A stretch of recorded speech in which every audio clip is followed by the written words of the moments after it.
नमस्कार साथियों, स्वागत है आपके अपने यूट्यूब चैनल जॉब ज्ञान एकेडमी में।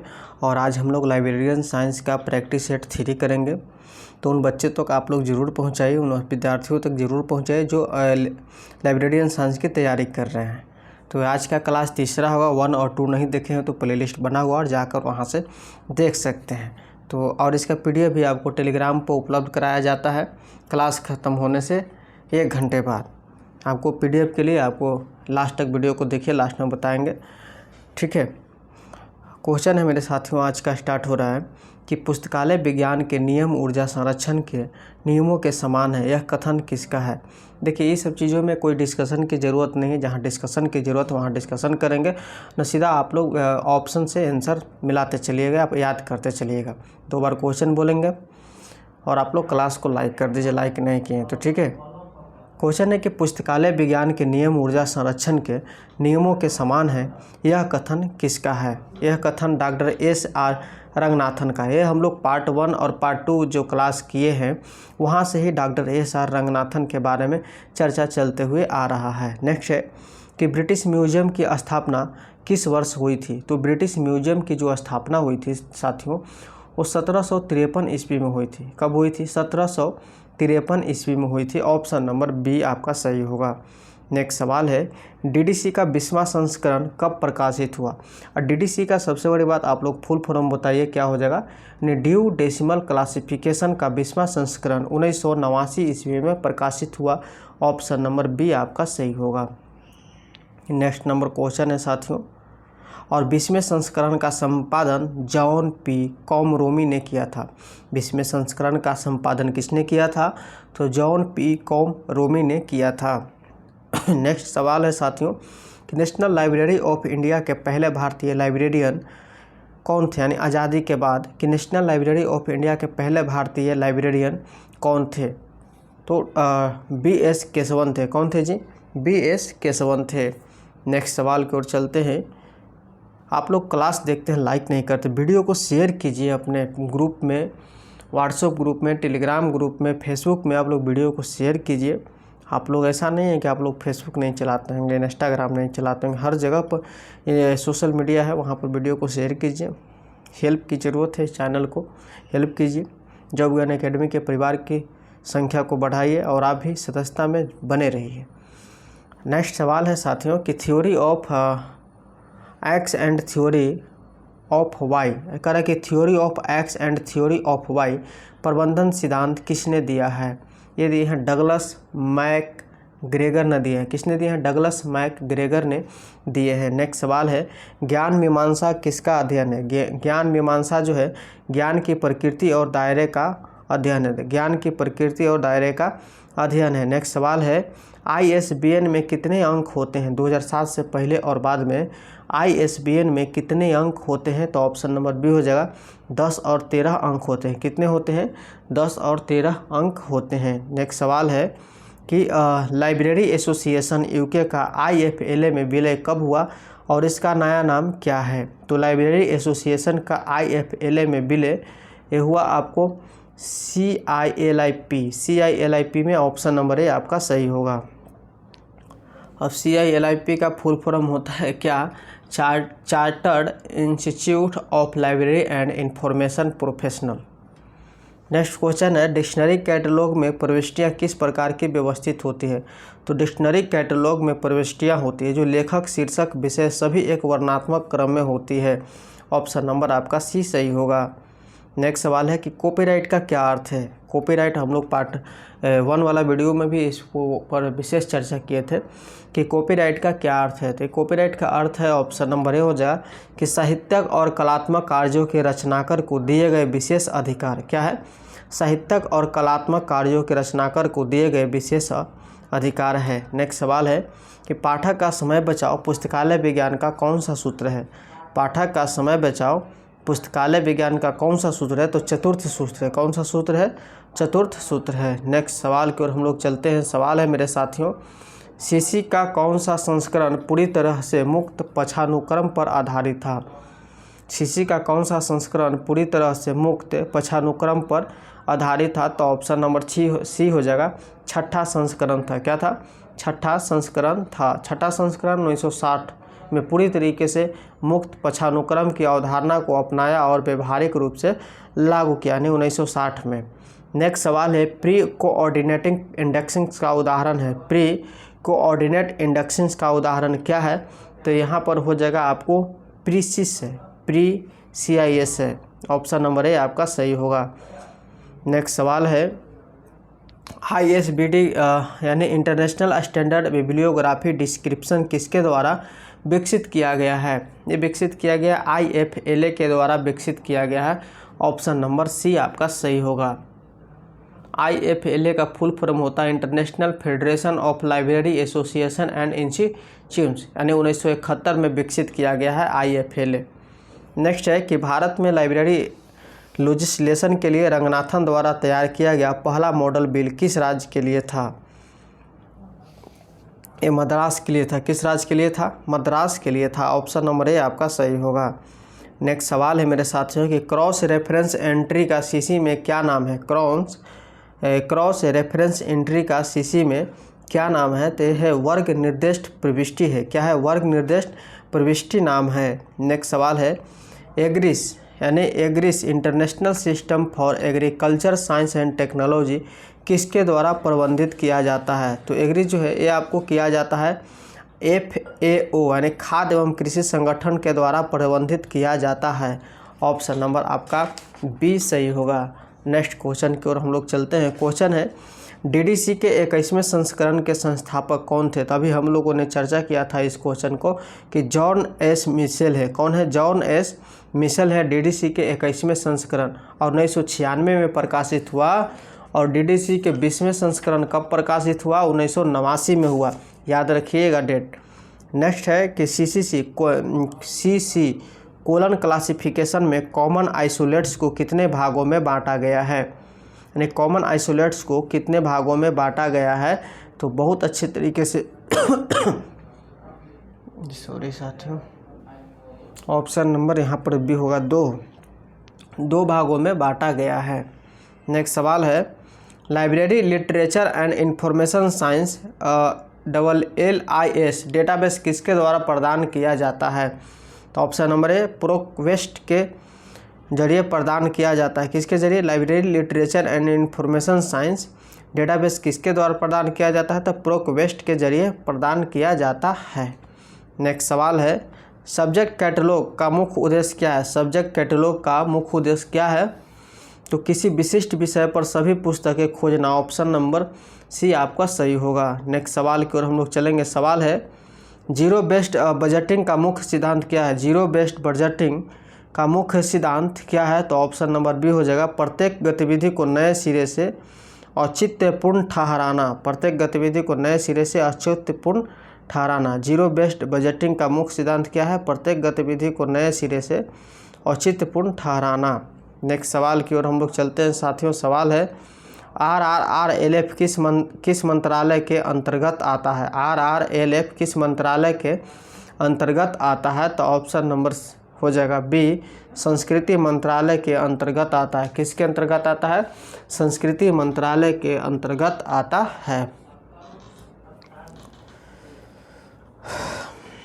चलिए, और इसका फुल फॉर्म आप बताइए क्या हो जाएगा? राजा राम मोहन राय लाइब्रेरी फाउंडेशन, और इसकी स्थापना मई 1972 में भारत सरकार द्वारा की गई थी।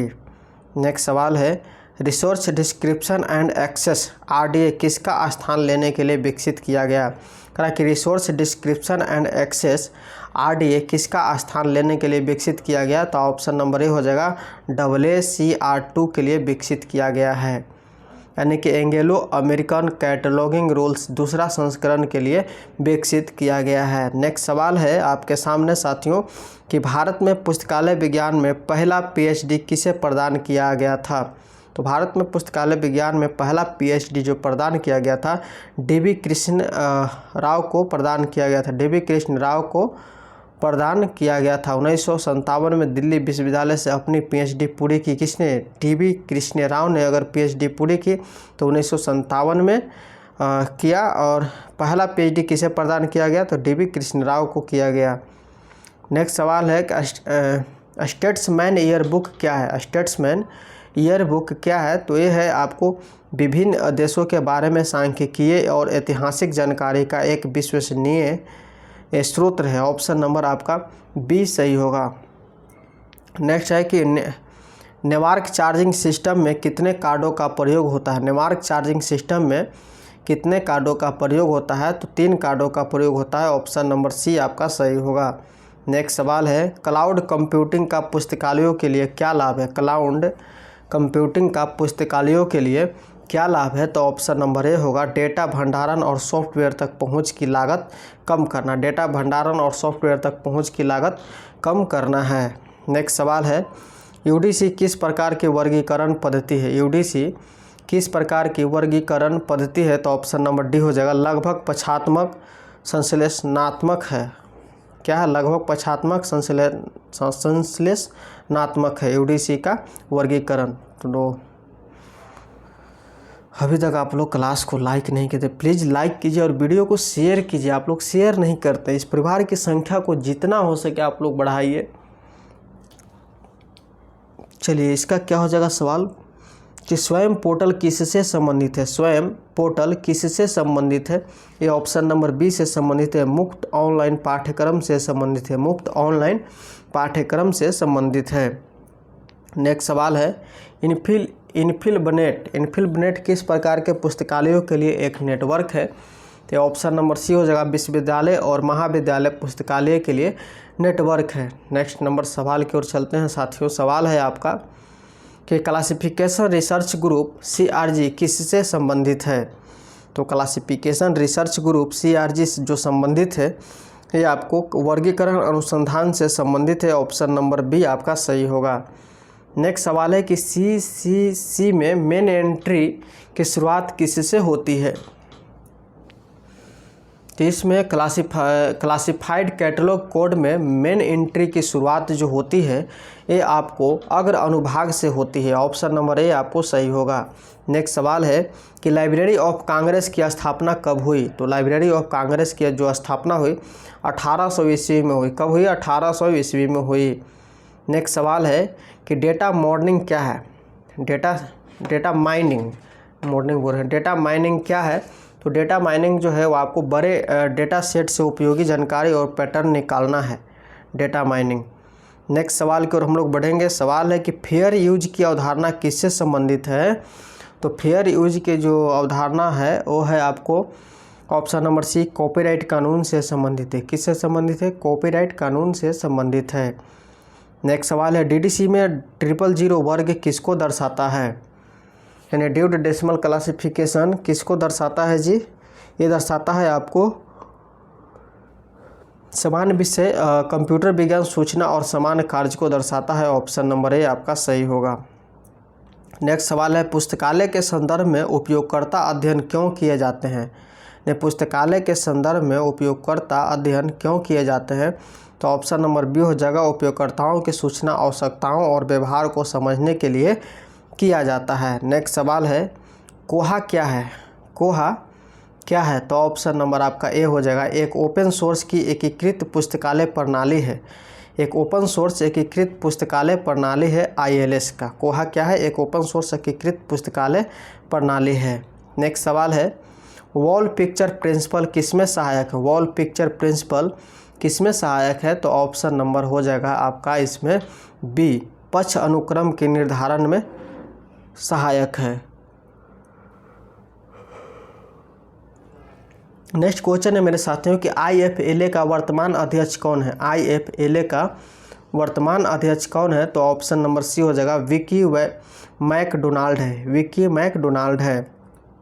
नेक्स्ट है कि फैक्ट बुक जैसे the CA world fact book किस प्रकार की जानकारी प्रदान करते हैं? तो फैक्ट बुक जो जानकारी प्रदान करते हैं आपको देशों के बारे में संक्षिप्त तथ्यात्मक जानकारी प्रदान करते हैं। ऑप्शन नंबर बी आपका सही होगा। नेक्स्ट सवाल है और 50% हम लोग क्वेश्चन कर चुके हैं, पार कर रहे हैं। क्लास को लाइक नहीं किए तो प्लीज़ लाइक कर दीजिए। सवाल यहाँ आता है कि UGC के model curriculum in library and information science समिति के 2001 में अध्यक्ष कौन थे? तो UGC के यानी 2001 में अध्यक्ष कौन थे? तो सही जवाब हो जाएगा प्रोसी आर करियप्पा थे। कौन थे? प्रोसी आर सिद्धप्पा थे। ऑप्शन नंबर बी सही होगा। यहाँ पर पीडीएफ थोड़ा सा सही नहीं हो पाया है अपलोड। नेक्स्ट है कि क्यूमुलेटिव बुक इंडेक्स का प्रकाशक कौन है। क्यूमुलेटिव बुक इंडेक्स का प्रकाशक कौन है, तो यहाँ पर हो जाएगा साथी answer H.W. Wilson. H.W. Wilson है ऑप्शन नंबर बी। जब आपको पीडीएफ प्रोवाइड करेंगे तो साफ सुथरा जाएगा। नेक्स्ट है कि पुस्तकालय विज्ञान का कौन सा सूत्र आधुनिक प्रौद्योगिकियों जैसे RFID, OPAC आदि को अपनाने का समर्थन करता है। तो ये समर्थन करता है जी एक ऑपरेटिंग सिस्टम को पंचम सूत्र को समर्थन करता है। किसको करता है? RFID, OPAC आदि अपनाने का समर्थन पंचम सूत्र को करता है। ऑप्शन नंबर डी आपका सही होगा।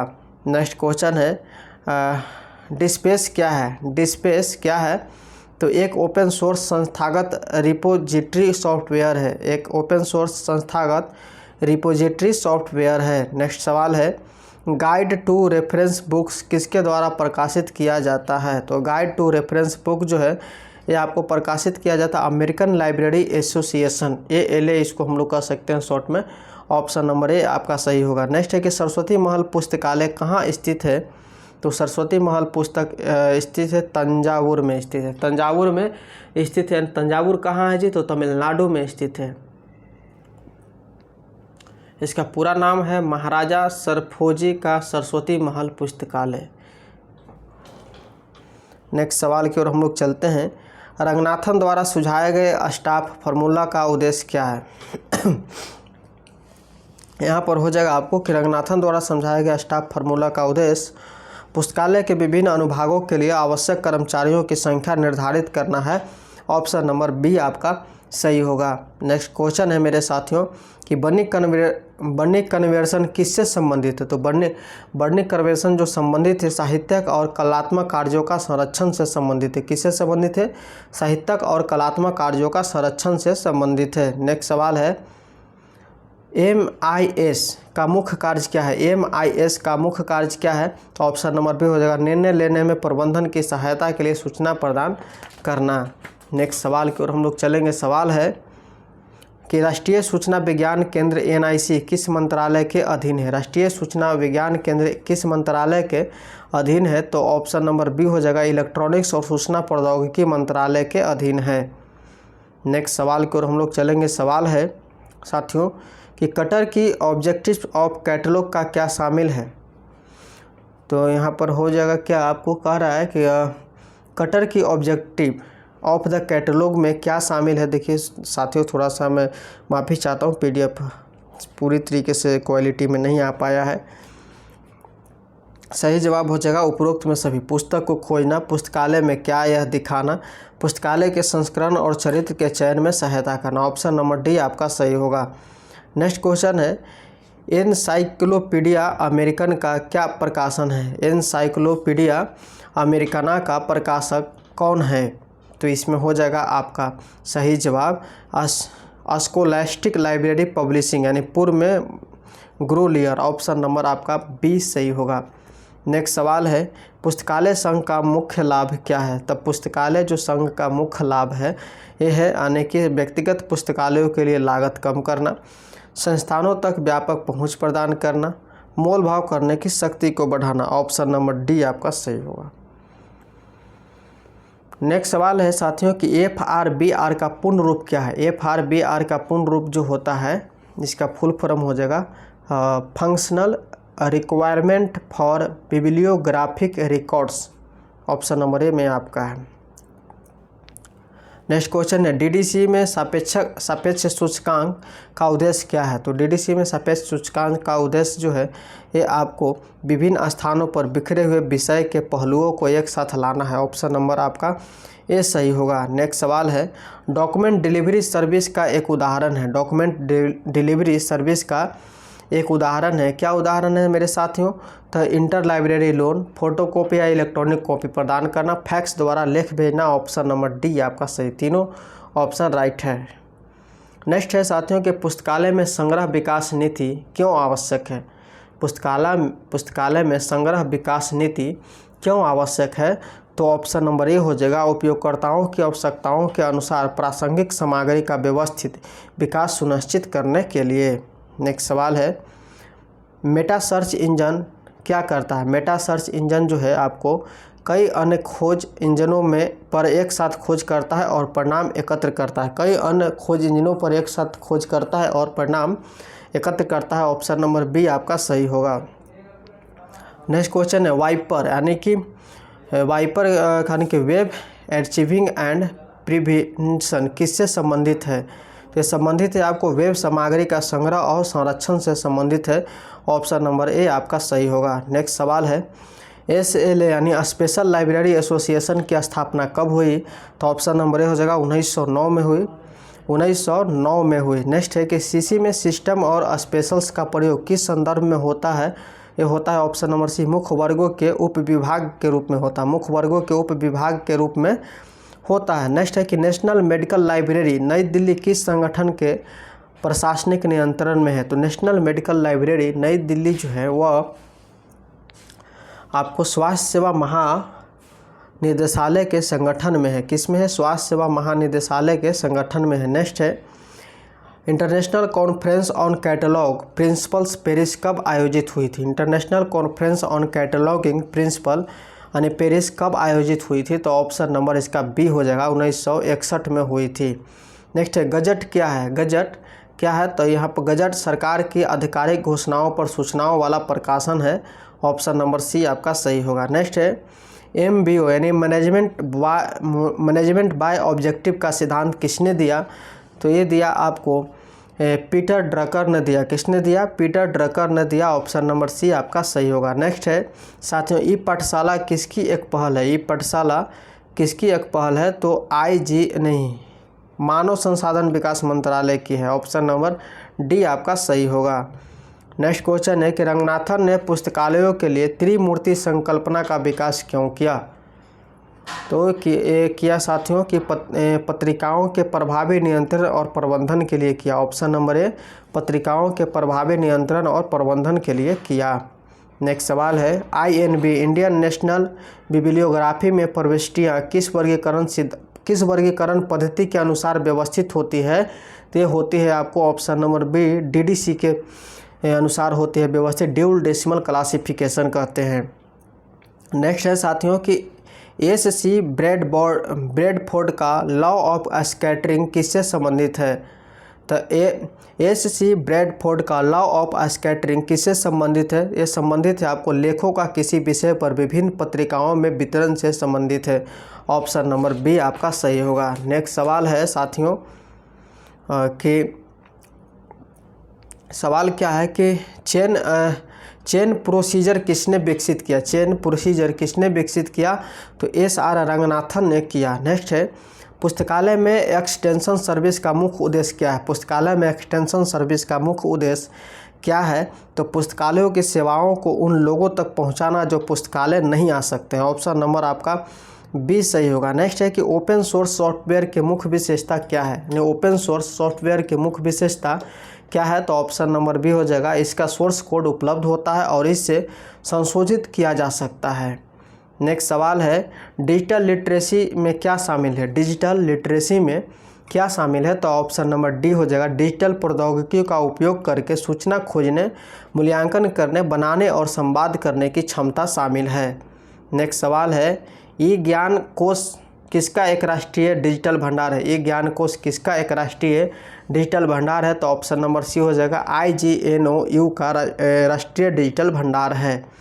नेक्स्ट सवाल है, CC में organs of A classified catalogue क्या है? CC में organs of A classified catalogue क्या है? तो ऑप्शन नंबर बी हो जाएगा, वर्गीकृत भाग और वर्णाक्रमिक भाग है। वर्गीकृत भाग और वर्णाक्रमिक भाग है। नेक्स्ट सवाल है साथियों, और अभी तक आप लोग तो लाइक नहीं किए होंगे, पूरा याद है कि आप लोग लाइक नहीं भूल जाते हैं, वो लाइक कर दीजिए और लाइक करने के बाद वीडियो को देखिए, मज़ा आएगा।